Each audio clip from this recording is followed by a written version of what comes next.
Hello, what's up? This is Rain Mangera and this is Boring Tech Podcast. Pag-uusapan lang natin today is, lately kasi napag-usapan ito, nababanggit lang online, about incognito mode. Okay? So kapag nagbabrowse po kayo at nanonood kayo ng mga kakaibang, mga very sensitive mga websites, mga hindi pang kiddie na website, pang adult website, ginagamit ng iba sa inyo is incognito mode. And some people think na incognito mode is as private as parang magiging secret yung mga pinagpipindot doon at pinapapanood mo. So it's not, I'm here to tell you na mali pang pagkakaintindi nyo sa incognito mode. Okay, so basic definition ng incognito mode is basahin ko na lang para hindi magkamali tayo dito. Pero papaunawa ko sa inyo sa pinaka-basic na paraan na kaya natin, okay? Para maintindihan din ng iba na gamit ng incognito mode pero hindi pala secured yun, no? So, incognito mode, also known as private browsing, allows you to browse the internet without your browsing history, cookies, or site data being saved on your device. In Tagalog, ito yung kapag ka nagbabrowse ka ng internet ng mga hindi pwedeng malaman na binabrowse mo, mga sensitive mo na mga binabrowse, dito mo gawin, hindi po siya magse-save. Gusto kong pakinggan nyo yung wordings. Kasi dito kailangan gamitin natin yung listening comprehension natin, not just the reading comprehension na part. Save, hindi siya masisave on your device. Sabi rito, di ba? Sabi dyan, di ba? On your device. So what it actually means is, hindi po siya masisave as soon as kinlose mo yung X button sa browsing device. Nag-quit ka sa incognito mode, tapos mo na siyang gamitin. Okay, next mo na siya. Buburahin niya lahat ng history, buburahin niya yun. And that's true. Pero hindi po yun secured. Why? Ba't naman nasabi? Akala ko ba secured? Akala ba buburahin niya lahat? Dito nagkakamali yung pagkaunawa yung mga tao. So, unahin natin. Ano exactly ang nangyayari? Yung kaya niyang gawin, yung exact na kayang gawin na incognito mode kapag nagbabrowse tayo, okay? Unang-una, hindi po siya nagtatago ng history, okay? So, ang definition po nito is hindi po siya nag-iiwan ng bakas, okay? Pero, noong time na nag-visit ka sa favorite mong website, binivisit mo siya, nandun po yung record. Nawawala lang siya once na kinlose mo yung website, yung incognito mode, yung mode na yun, yung browser na yun. Nawawala lahat ng search queries mo like how to do this, how to do that, Asian ganito, Asian ganyan, Japanese ganito, Japanese ganyan. Lahat po yung buburahin niya. Pero at the time na tinatype mo siya, nandun po lahat yun. Which means accessible po yun sa lahat ng mga trackers, sa mga nakasubaybay sa'yo at the time. Unang-una sa mga nakasubaybay sa'yo, in case hindi mo alam, is si ISP. Saan ka ba nakakonect? Saan ka nakasubscribe? Like, kunwari, Converge. Si Converge po is nakikita po niya yung visit mong yon. Okay? The moment mo siyang kinlose, okay, mawawala siya sa device mo lang. Pero yung record na sumilip ka dun sa website na yon, naka-record po yun sa Converge. Naintindihan nyo? Balik tayo sa definition, no? Being saved on your device. Device mo lang siya mabubura. Hindi sa device ni Converge na dumaan ka doon kasi doon dumadaan ang lahat ng queries mo, lahat ng search mo, ng pinapanood mo. May kopya sila nun. Sa maniwala kayo sa hindi. Okay? So, definition ng incognito mode, save on your device only. Not the device ng mga nagtatrack sa'yo. Okay? Unang-una pa lang yan. So, it doesn't store data like your search queries, browsing history, and website you visited. Pangalawa, okay? Gusto ko lang isa-isahin to ng exact. It deletes those data immediately, as in instant. Buburahin niya agad yun. Yung mga data na yun, yung pinanood mo, yung search query mo, website na yung list, yung pangalan ng website, buburahin niya agad yun. Again, sa device mo pa rin yun nangyayari. As soon as you close the incognito tab. prevents other users from checking what sites you viewed and visited using the incognito mode in the same device. Okay? So, this is the third one. It prevents, okay? It prevents other users na gumagamit din ng device mo, sabihin nating laptop. Kapag ginamit mo yung incognito mode, kinlose mo, tapos may gagamit na iba, may uupo sa harap ng laptop mo, checkin nyo yung history, wala doon yung mga sinearch mo at pinanood mo. Kasi nga, kasama na siya na block. It immediately deletes those, again, na nasa device mo lang. Okay, so, good. It's good. That's good. That's good. I'm sure gusto mo yung feature na yun. Kung asawa mo titingin or jowa mo titingin, hindi niya malalaman na nag-visit ka ng Asian websites. Another good thing about the incognito mode, it can locally delete traces of any sensitive information you access, such as bank info, health info, and other intimate info or private info. So, very good din ulit, di ba?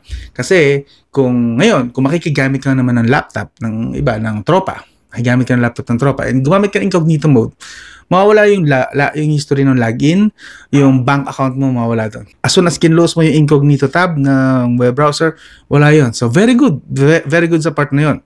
Okay? Pero, para lang yun sa mga snoopers. Yung physical snoopers, yung tipong makikigamit din or ka-share mo dun sa laptop. Okay? Yun yung pinaka-benefit niya. Also, for developers, ito, I'm sure konti lang makikinabang dito, but it's also useful for testing website functionality for web developers. Okay, so mga web developers, makikinabang dito kasi at least matitest nila yung website nila na hindi kailangan na gumamit ng same browsing tab. I-consider kasi yun as login na pala siya. So, kapag nag-open ka kasi ng incognito tab, consider siya as new login. Okay, so for developers, okay, good. So, those are the things na kayang gawin, basic na kayang gawin ng incognito mode mo. Ito naman yung mga hindi niya talaga ginagawa na akala mo nagagawa niya rin, pero hindi niya talaga to ginagawa. Isa-isay natin.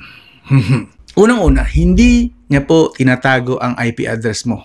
Yes, incognito mode, again, sa definition, it deletes browsing history, cookies, or site data being saved on your device. Buburahin yun. Pero yung IP address mo, naka-expose pa rin sa lahat. Okay? So, kung merong mga galit sa'yo, nainis sa'yo, dahil sa iniwan mong comment sa isang Facebook page, nag-comment ka ng ganito, ganyan. Using incognito mode doesn't hide you. Okay? Madali ka pa rin matatrack kapag marunong yung nag-track sa'yo. Naka-expose pa rin kasi yung IP address mo. So, malalaman pa rin niya yung location mo, kung nasaan ka, at kung anong gamit mong device. Anong oras, etc. etc. Okay? Yun po ang flaw at hindi kayang gawin ng isang incognito mode sa browser nyo. Again, ulitin ko to, nabanggit ko na kanina, your ISP, for example, PLDT or Converge, nakikita po nila lahat ng data, lahat ng site, lahat ng ini-enter mo, kasi lahat po yan dadaan sa server nila. Lahat ng internet access natin dadaan sa server nila. Okay? So, lahat po yan nakikita nila sa ayaw nyo at sa hindi. And, kinikip po nila yan. Why? Pinagkakakitaan din po kasi nila yan. Pwede lang ibenta kasi yung mga preferences natin. Like, ito yung lagi natin sinesearch. Ito yung lagi natin kasing chinecheck na device, gadget, or lugar. Yan, pwede po nilang ibenta kasi sa mga companies na may business na may kinalaman dun sa mga sinesearch natin. Like device, siguro, ibenta nila sa mga smartphone companies. Ay, nahanap pala nila itong ganitong style ng device. Itong mga ginahanap nila sa isang device. Itong paborito niyang brand. Ito yung i-advertise natin ngayon. Yan, doon lang nagagamit yan eh. Yung bakit tinatrack nila yung activities natin. Para may ibenta silang data and dagdag income din yun sa mga ISP. That includes PLDT, Converge, Globe, ano pa. Kung saan tayo nakasubscribe, ika nga. Even sa mga mobile data natin, same din po, okay? Mobile data, yung prepaid mobile data natin, yung niloload natin na internet, yes po, ganoon din po. Dadaan din po tayo sa server nila. And nakikita din po nila lahat ng in-enter natin, pinapanood natin, visit natin, etc. etc. Ito pa, website can view what you click inside their platform. Okay? So, again, emphasis ko ulit yung kaninang definition. It only deletes history, cookies, or site data on your device. Sa device mo lang, sa phone mo lang, sa laptop mo lang, sa PC mo lang. Pero, yung mga record mo na binisit mo, kinlik mo sa website, like kunwari, yung Asian website, may kinlik ka doon, nakarecord sa kanila yun na nagkiklik ka doon. Yung IP address mo, itong IP address na to, ito ang favorite niyang panoorin. Yes! Nakikita po nila yan. Kasi ang binubura lang naman ng incognito mode is yung record sa device mo, hindi sa website nila. So yung kinlik mo doon, naka-record pa rin yun. Yan po hindi kayang gawin ng incognito mode. Ito pa. Some browsers, you allowed yung mga extension na ina-allow mo. Like yung uBlock. Yung blocker, yung pang-block ng mga ads. Yan, yung mga ina-activate mo sa web browser mo. Meron din po silang kopya ng mga kiniklik mo. And yes, magagamit din po kasi nila yan para ibenta rin yung data na yan kung yung mga preferences ng mga tao sa lugar na to, sa area na to, itong IP address na to, itong favorite niyang pinapanood, kiniklik at kung ano-ano pa. Yes po, yung mga extensions ng web browsers natin, meron din po silang access sa mga pinagkiklik natin sa internet, sa iba't ibang mga websites. Yan po ang hindi kayang gawin or hindi kayang iwasan ng incognito mode. Eto pa, hindi rin po tayo pinoprotektahan ng incognito mode sa mga malicious website. Hindi porket naka-incognito mode ka is makakaiwas ka na sa may malware, mga phishing sites, basta yung mga malicious websites. Hindi ka po poprotektahan nun. Again, ang trabaho lang ng incognito mode is to delete your history, browsing history, cookies, or site data being saved on your device. So, it does not protect you from malicious websites. Ito pa, your DNS cache, yung mga DNS na ginagamit natin, meron din po silang record niyan. So that is why importante na mga sikat at mga trusted lang na DNS ang gagamitin natin ha. Yung mga nire-recommend ko sa inyo, mga kilala na po yung company at mga sikat yan. Yung 111, nakalimutan ko yung pangalan ng 111 na yan. Ang 888 by Google, yung mga yan, Malware, yan, mga sikat naman yan at mga kilala na talaga yung mga trusted companies yan. So, hindi ako basta-basta sa inyo nagre-recommend ng mga DNS na hindi galing sa mga kilalang mga DNS provider. So, that is why, kung sakasakali man, tandaan nyo na mga DNS providers na yan ay nakikita rin po yung mga kiniklik natin at pinapanood natin na sa mga websites. Okay? Ito pa, pinakamalala. Sa mga PC and laptop users. Okay? Mga PC and laptop users. Kung ang PC mo ay infected na ng malware, remember kung anong ginagawa ang pinaka-purpose ng mga malware at virus sa PC at laptop?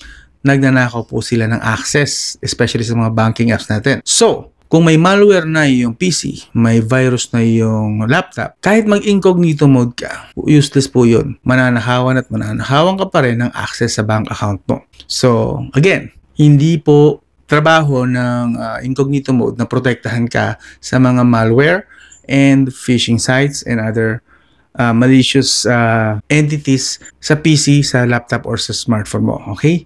Yun ang mga hindi kayang gawin ng incognito mode. Unuan nyo po ba? So, paano nga ba mapoprotektahan mo? Okay, naintindihan na namin paano ba? So paano yan? Useless ang incognito mode? Paano namin mapoprotektahan ang sarili namin sa mga pinagsasabi mong masasamang entity ng internet? Okay? So, how to protect your online presence? May mga tips ako sa inyo, okay? This is not perfect. Wala namang kasing perfect dito especially, alam naman natin ang privacy is really an illusion pagdating sa age natin na to. So, privacy is an illusion. Okay? But, we can minimize the effect of those malicious intent sa online. Minimize. So, these are my recommendations for you. If you really are paranoid, kung worried ka talaga, okay, this is what you can do. Use a VPN habang gumagamit ka ng incognito mode. Okay? VPN preferably yung mga talagang kilalang trusted na VPN na mga apps and services. And use antivirus or anti-malware na mga software.